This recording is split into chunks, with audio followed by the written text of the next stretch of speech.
Not because I was angry with them, not because I hated them, but because I wanted to keep them with me. Jeffrey Dahmer, a name that still sends chills down the spine. Known as the Milwaukee Cannibal, he committed horrific crimes that shook the world to its core. But what makes a monster? How does someone go from a quiet, unassuming teenager to one of the most infamous serial killers in history? Today, we are diving into the mind of Jeffrey Dahmer, trying to make sense of the madness, the manipulation, and the chilling psychology behind his acts. Not because I was angry with them, not because I hated them, but because I wanted to keep them with me. And as my obsession grew, I was saving body parts such as skulls and skeletons, and eventually I did turn to cannibalism. Born on May 21, 1960 in Milwaukee, Jeffrey Dahmer had a relatively quiet childhood, or so it seemed. His parents, Lionel and Joyce Dahmer, were both professionals, but their marriage was unstable. Jeffrey often found himself in the middle of their constant arguments, and as if that wasn't enough, his mother struggled with mental health issues, which only added to the chaos at home. It wasn't long before Jeffrey's behavior began to change. As a young boy, he was withdrawn, isolated, and showed an early interest in death, something that would later define his dark path. At the age of 10, Dahmer started to show signs of a disturbing obsession. He would collect dead animals, dissect them, and even boil their skulls. In interviews later in life, Dahmer described how this fascination with death began as a way to feel in control, a trait that would eventually manifest in much darker ways. I'd have the sleeping pill mixture already prepared. Person would drink it, fall asleep, and that's when they would be strangled. It's often said that childhood trauma or abuse can lead to violent tendencies later in life. In Dahmer's case, it was likely a combination of his home life, his emotional isolation, and his strange obsessions that started him down a path of no return. It's a process. It doesn't happen overnight. When you depersonalize another person and view them as just an object for pleasure instead of a living, breathing human being, it seems to make it easier to do things you shouldn't do. Fast forward to 1978, Dahmer was 18 years old when he committed his first murder. His victim, Stephen Hicks, a young man Dahmer lured to his house with the promise of a drink. What happened next was chilling.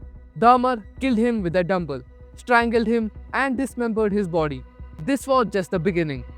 For Dahmer, this was the moment he realized he could have complete power over another human life, an experience that would consume him. But what made him kill? What did he truly want from these victims? I always knew that it was wrong, but after the first killing was not planned. I was coming back from the shopping mall back in '78. I had fantasies about picking up a hitchhiker and taking him back to the house and having complete control and dominance over him. Jeffrey Dahmer's crimes weren't about money. Dahmer often said he didn't feel complete unless he had total control over his victims. His compulsion to kill, dismember, and keep body parts was all about maintaining power and keeping a piece of his victims with him. He even went as far as attempting to create zombies by injecting his victims with hydrochloric acid in an attempt to turn them into mindless, obedient beings. At first it was just curiosity, and then it became compulsive. Then I tried to keep the person alive by inducing a zombie-like state, injecting first dilute acid solution into their brain or hot water, and it never did completely work. It's a horrifying example of Dahmer's obsession with domination, making his victims into something less than human. Dahmer's killing spree lasted from 1978 to 1991, spanning 13 years and taking the lives of at least 17 young men. His victims often had similar backgrounds: vulnerable men, often from marginalized community, many of whom were men of color or gay.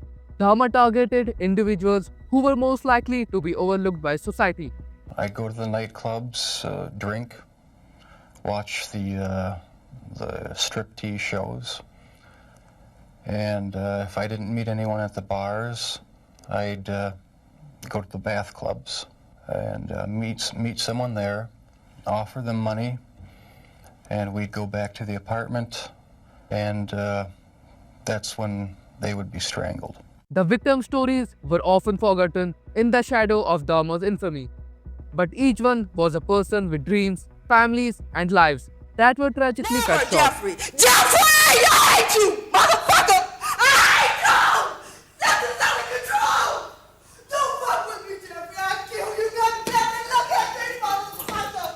I kill you! What's your name, man? Psychologist has spent years analyzing Dahmer's mind, trying to understand what made him tick. Dahmer himself admitted to feeling like an outsider his entire life, never truly connected to others. No, I was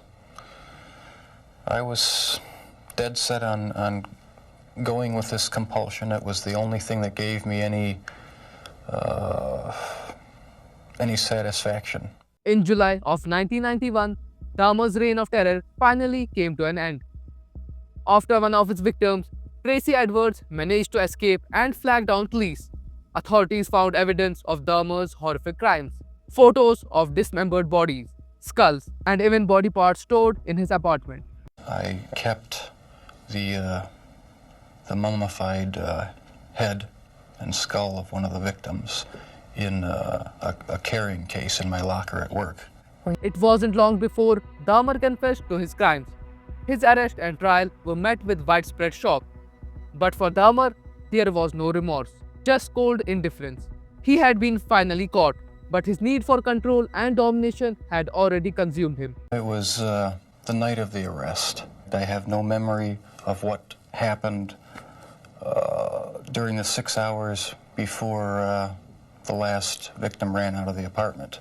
I heard a knock on the door, and the police were there with the last victim. They asked me where the key was to the handcuffs. My mind was in a haze. I sort of pointed to the bedroom, and that's where they found the pictures. And they yelled, "Cuff him."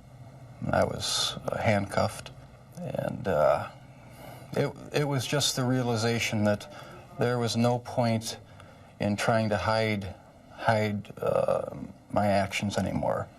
The best route was to help the police identify all the victims and just make a complete confession. Jeffrey Dahmer's story didn't end with his conviction. In 1994, just a few years into his prison sentence, Dahmer was killed by a fellow inmate, Christopher Scarver. Dahmer's death was an ironic twist.